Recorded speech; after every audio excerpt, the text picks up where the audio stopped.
Hi, my name is Paul Soligan, and I'm the Southeast Area Sales Leader at Amazon Web Services. We are proud to be partnering with TAG this year as the innovation sponsor for the Georgia Technology Summit. We're very excited to sponsor and kick off this session on cybersecurity. You know, the security industry has been attempting to solve cybersecurity problems for a long time, but incorrectly. Meaning, you cannot solve this with your security team alone. It has to come from the top, the CEO and the business leaders, or it will fail. They have to demonstrate that it's important and can't just say, security is everyone's job. People will ignore it.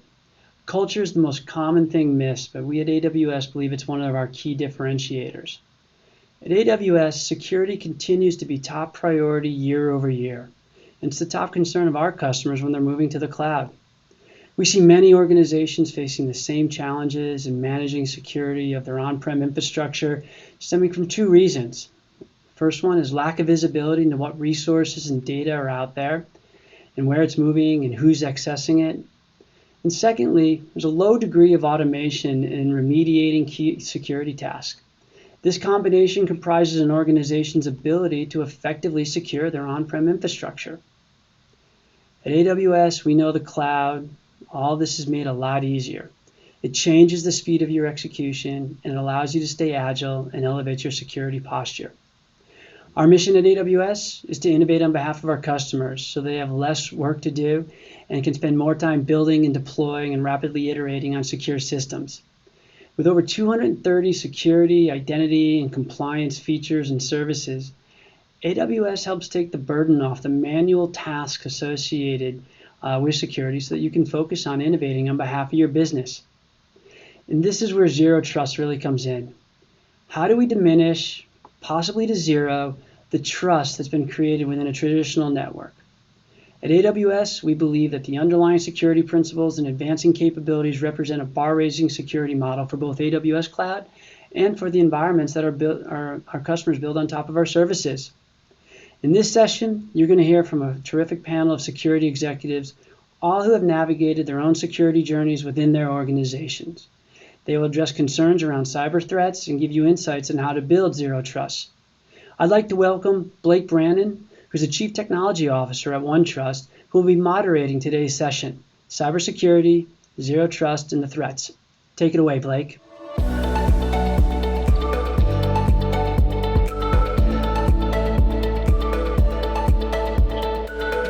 All right, well, welcome everyone. Thanks so much for joining us today. We have a really exciting panel with some great participants that are gonna round out a great discussion for us on zero trust.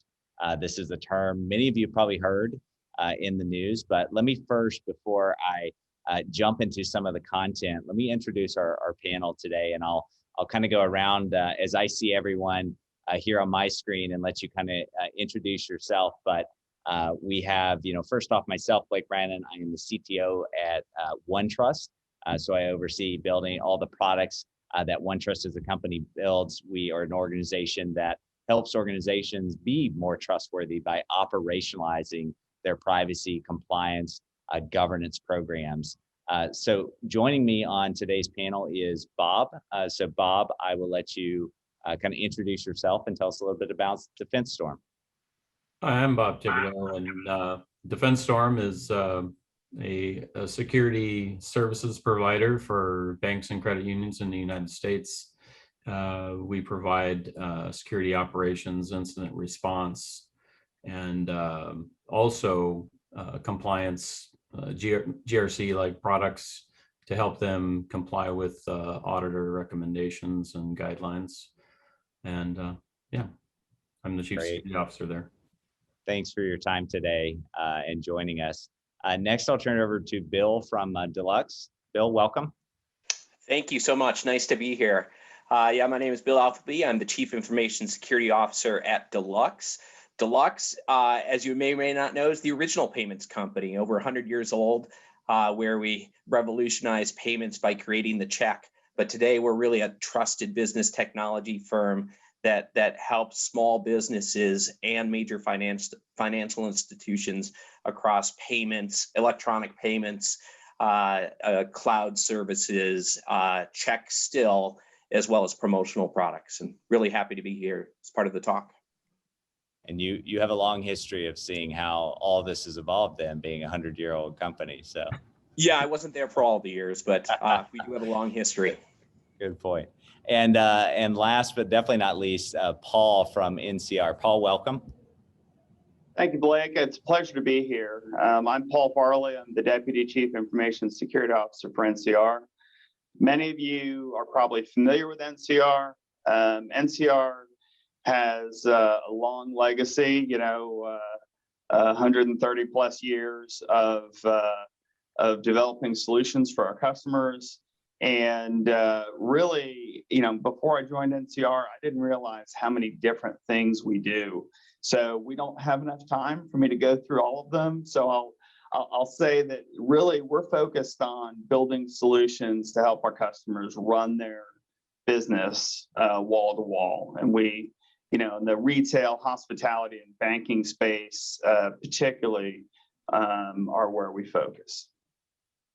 Awesome. Well, welcome to each of you. So I want to set the stage with just a little bit of context, then I'll kind of dish out a couple questions, get everyone's thoughts on this. First off, Zero Trust is a concept that was created by John Kindervag back in 2010. So over a decade ago, when he was a principal analyst at Forrester Research. So it's been around for some time, but I feel like there's this pull in the market where everyone, is talking about it. Could be buzzwordy, but I would love to get everyone's take because I think it means a little bit of something different to each of us. Obviously, we all do different things in terms of products or services we build, what our architecture looks like, and all of that. So what does Zero Trust mean to each of you? And maybe I'll start out with, Bill, maybe we go to you to start with. Yeah, I think it's a conceptual framework, and it's a conceptual framework of trying to get away from old-fashioned maybe identity access management at the perimeter, controls at the perimeter, to kind of a different idea of continuous verification of trust. Good starting point. Paul, how about you? Sure, I agree with Bill. I put it in a slightly different context. When John coined this, and he really was a visionary, in looking at when he did, at that time, everybody looked at a firewall, and there's a trusted side and an untrusted side. And so everything on the trusted side was good, and everything on the untrusted side was bad. And so really, Zero Trust is, in effect, taking away that delineation and saying, you know what, we really shouldn't call something all trusted or all untrusted. There's more shades of gray there, and we need to understand what should be able to access what as defined by what we're trying to protect. Yeah, it's a great point. Bob, anything you care to add there to the definition or the way you think about Zero Trust from your side of the world? I love Paul's talking about trusted and untrusted. Even today, a major firewall vendor, inside of the firewall itself, you have a trusted zone and an untrusted zone. I mean, the concepts are still there. But I like Microsoft's approach where they just say assume breach. And assume breach is our mantra at DefenseStorm. We monitor networks for banks and credit unions constantly. And we expect every day that we're going to find something in there. I mean, that's our expectation. That's how we work. That's how our threat hunters work. And I think that's a practical approach in this environment. Yeah, so should not trust anything. One of the things that I think is driving a bit of this coming to life is some of the changing landscape of the evolutions of technology, data at a whole new scale, as we all are doing today, remote working, and things aren't, what does it mean to even be inside the firewall, to use your point, anymore? So what are your thoughts on, obviously there are things that are changing, but what are some of the things that you feel like are kind of fueling and accelerating the need to start to think about getting your arms around what you need to be doing from a zero trust standpoint? Well, I'll jump in on that one. To use an analogy, when when the pandemic happened, it's, if we take a castle, when the pandemic hit, we sent all of our villagers out into the village and boarded up the castle and said, hope everybody's okay. And we quickly realized that it was hard to get people back inside to do the jobs that had to happen inside the castle. So I think that zero trust is really about, security is about context, and zero trust is about being more refined in how we define that context. John is famous for saying, that talking about trust is anthropomorphizing computers, right? It's a human aspect. And so it's really, the device or the geography, the type of traffic, all of those things need to be factored into should something be permitted, or maybe should, adaptive authentication or things like that be used to ensure that what you're seeing is what you get. Yeah, so context matters. I think that's a key point for sure. Bill or Bob, any thoughts from your side? Yeah, this is Bill. I think that was a great one. I really like that. I also think that there's a few other lessons learned. One as recently is work from home in a modern in the past year. I think all of us were talking before we started recording about just what a big shift that was, and how does that change risk. I think if you look at the history of successful attacks over the years, you'll see that it is not as often where you're going to go directly against the companies. You're not going to just try to break in through the firewall. You're going to try to get the easiest point that's exposed to the internet, and that's the end user. You're going to go after the employees any way that you can. So I think if you think about this past year and how we learned from lessons such as massive work from home, but you can also think about how successful attacks quite often pivot from something on the outside to now they look like they're an insider. And if we don't have a good response to detect what, Bob the employee suddenly is not acting like Bob the employee, and how do we contain that employee to the least amount of access they should have? If we don't do that well, we're not learning from previous attacks. Yeah, I just say that the extension of our instrumentation has to go into a home now. This was a very select group in the past. You had remote workers, handful, maybe hundreds if you have a big company, but you need to get that instrumentation down to the smallest element, and then also have control over those assets. So you have to know you have them too. So you got to start somewhere. And then, we also think a lot as organizations about agility of, empowering the teams to build and do great things and build new things. And some of the technology is almost created that to be, maybe a little too powerful in terms of things can very quickly go from okay to not okay. Just like I think we were talking before a little bit about the insider risk of, somebody that normally would be assumed is okay, but because of this anomaly or that anomaly, now it's a bad, it's something we shouldn't trust. So what are some of the things you're seeing, whether it's in your organization or just in the industry holistically, that are driving sort of the importance of having good, as you said, Bob, telemetry and response abilities to be able to see that these things have changed or are happening?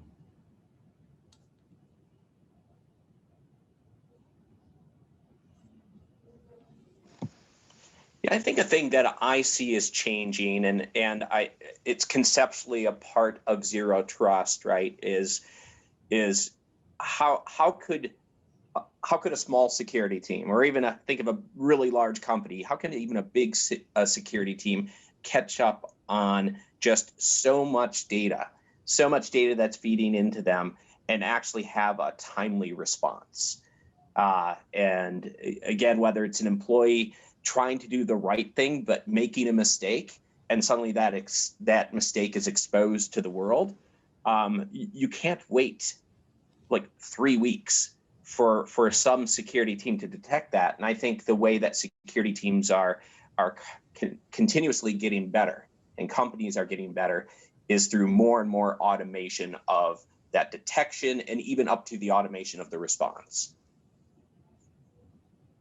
Yeah, that's a great point. I think Bill hit on something that I have a lot of passion about, and that is the lowering the dwell time of the bad guys on the networks, right? So over the past 5 years, you can look at the statistics, Verizon DBER report, data breach report, IR report, every year. The dwell time is going down on actors. We're discovering them quicker, but we're still only at like 45 days as an average, which is just, think about how much damage can be done in that time. But reducing dwell time to 0 or to a day or to 10 hours, that's really the goal. And you have to do that with instrumentation and automation in many cases, but also smart people looking at the logs, looking at the data. If you look at the SolarWinds Orion's breach, that was caught by a FireEye employee who got a log and called somebody. It was a human, but there had to be instrumentation to get there. So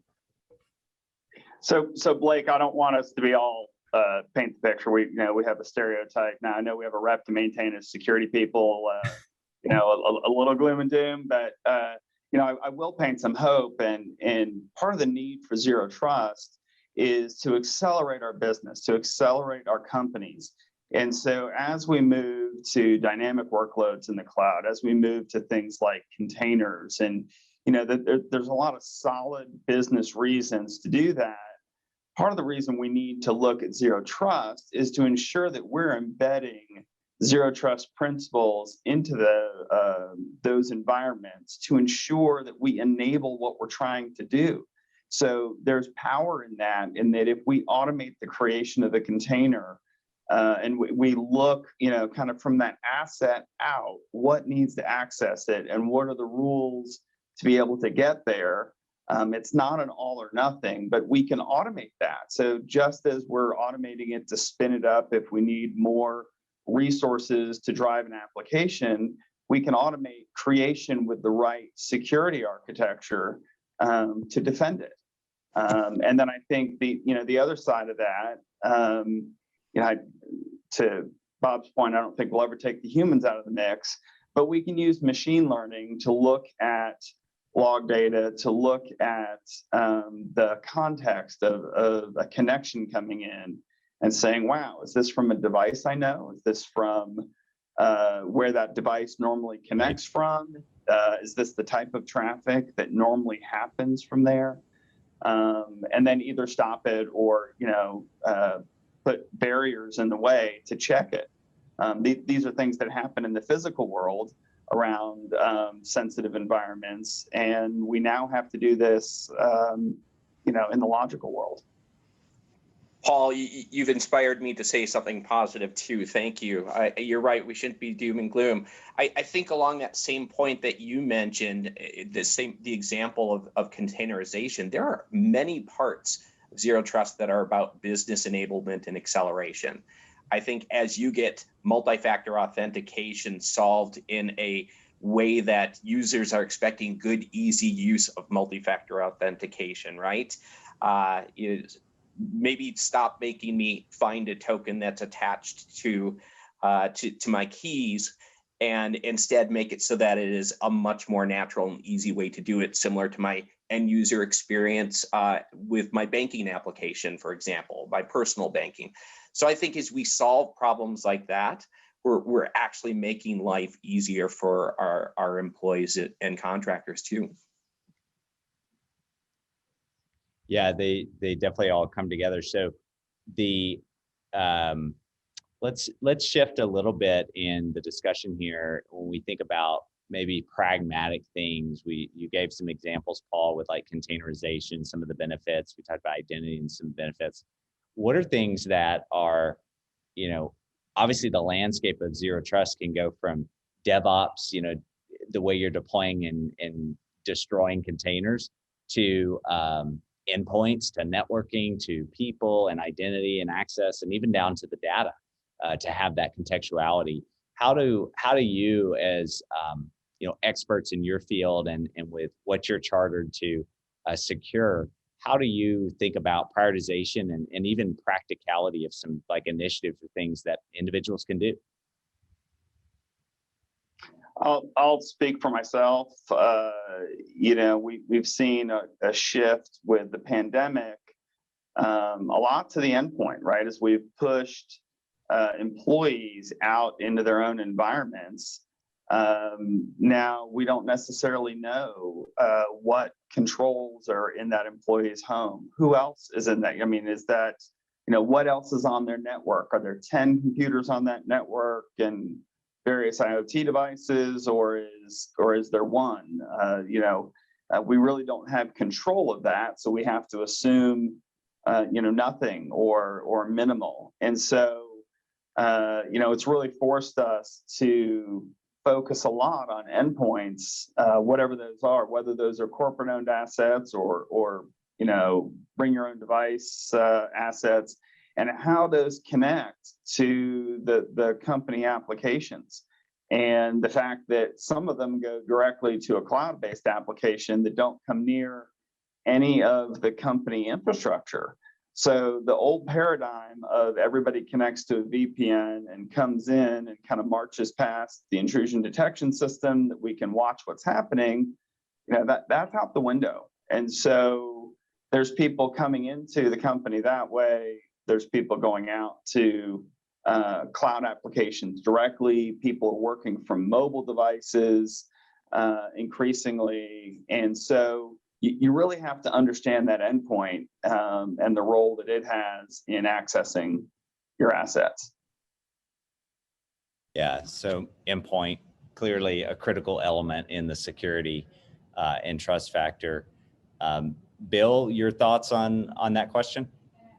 Yeah, I don't want to sound like we need to get to analysis and spend a whole lot of time on it, but so I'm not pushing for analysis paralysis, but I think the idea is I'll start with understanding where some of your biggest holes are. And I think that since this came from Forrester, I'll do a unpaid plug for them. A mentor of mine over 10 years ago had turned me to their maturity model assessment. I think any company can use it. It's great. They even have specific ones for identity. They probably have one for zero trust too. But I think as you start looking across and see where you're mature at and where you're not, some of those opportunities will really come up. So if you're going to do zero trust well, you're going to have good asset management. And I know that's unglamorous, but if that's where you're low mature, it's a good place to start. And I mentioned identity, I mentioned multi-factor authentication before. A great place to start because we know it also stops many successful breaches. So, those are some of the areas that I'd throw out, is to start with know where you're bad at, and then fix some of those that are going to put you on the roadmap towards a zero trust future state. The low-hanging fruit, as I would call it, but great point. Bob, so we talked about identity and those pieces, we talked about endpoints. What's important for you? Well, for us, it is instrumentation, and endpoints are definitely an emphasis, but there's so many good tools now. I mean, you've got a lot of antivirus products now, anti-malware products now are cloud-based, so you can manage the device from the cloud. You can see their status. You can push updates to them. There's automated patching systems now that are really great tools. Again, cloud-based. You can see exactly what's in your inventory and what their patch levels are, and then enforce patching when you need to. If there's some emergency patch comes out from Microsoft, You can push those out rapidly. And then EDR, XDR, there's more terms, but endpoint detection and response. They give you actual control over that endpoint and allow you to, like, if there's a malicious process running on a home computer, you can actually kill it from a central console. So detect and kill, even to the point of shutting the machine down. So there's some really good controls there to help enforce.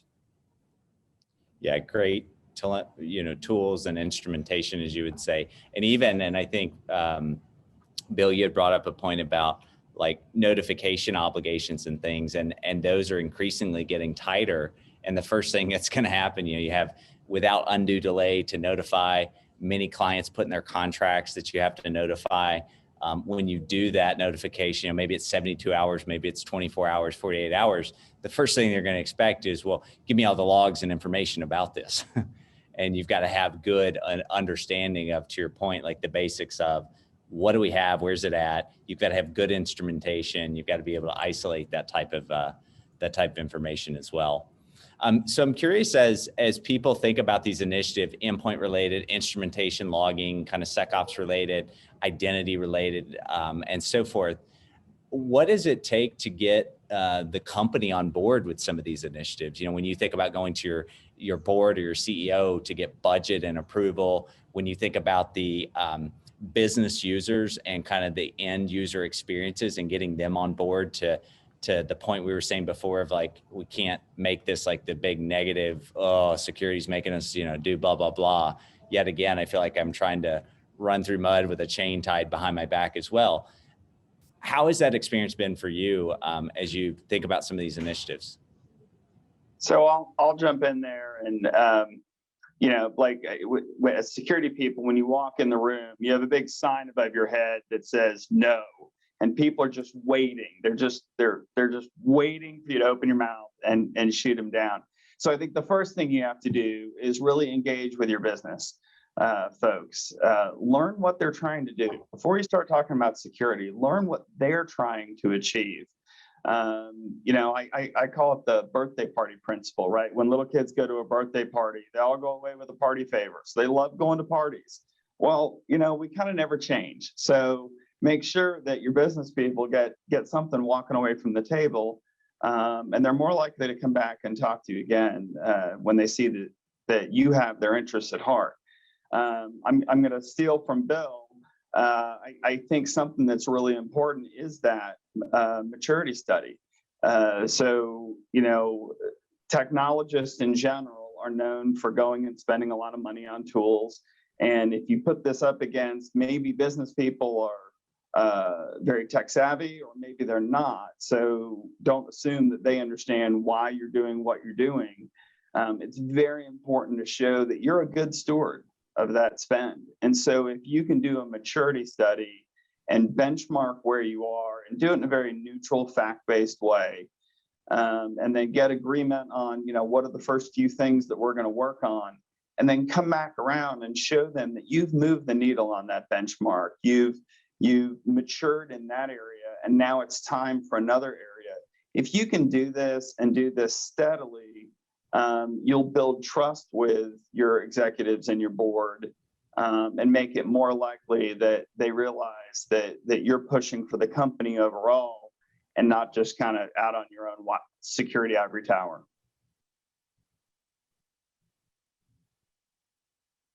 Nobody has an ivory tower. We don't know what you're talking about. Bob or Bill, any thoughts on how you've done this internally, the organization? Has it been something you've had to deal with, or?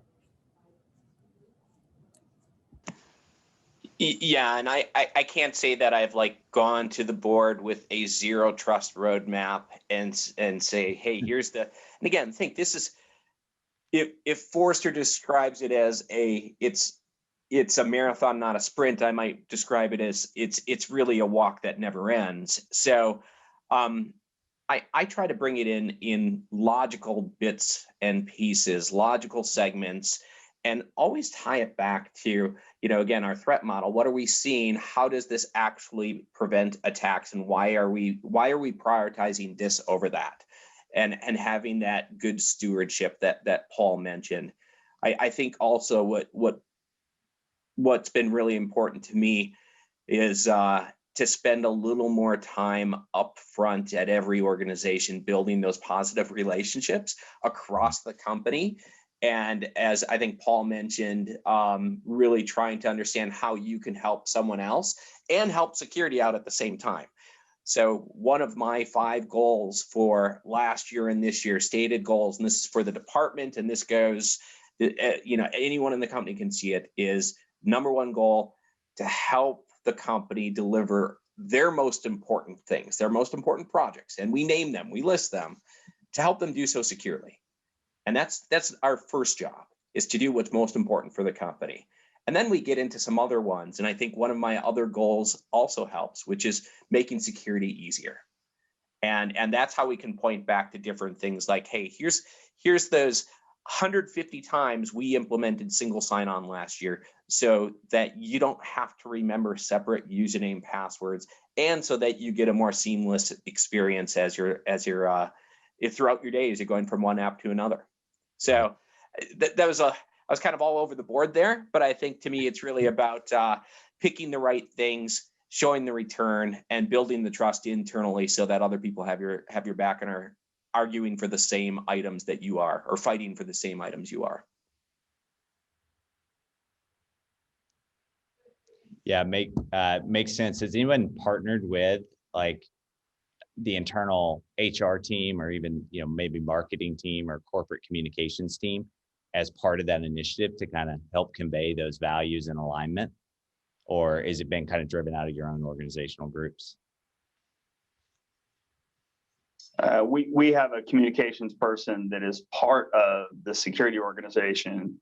And her job, she is not a security technologist. And so her job is to tell us when we sound like a bunch of security technologists and what we're saying makes no sense, right? And so helps ensure that we don't put something out that we're like, yeah, that looks great. And everybody else says, I don't know what you just said to me.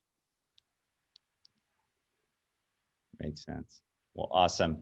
Well, really appreciate your time, each of you gentlemen, in good discussion, and hopefully for our audience today, shed a little bit of some insights into maybe how to prioritize areas you haven't thought about when you think about zero trust, and maybe pragmatic ways to kind of get there. I'll let everyone maybe end today's discussion with just any final thoughts or farewell comments for our audience today. Well, I did want to say a little bit about passwords, and I think that's a sticking point with many users. The user community is passwords, and one of the things that we implemented was the new NIST standard, which is just basically a long password that never gets reset, and make that users like that. You mean I don't have to change my password?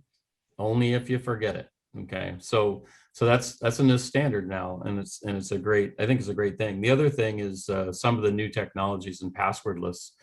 Talked to some colleagues of mine that are actually selling passwordless solutions, and it's quite cool. It's tied to a device, and you don't have to memorize a password anymore.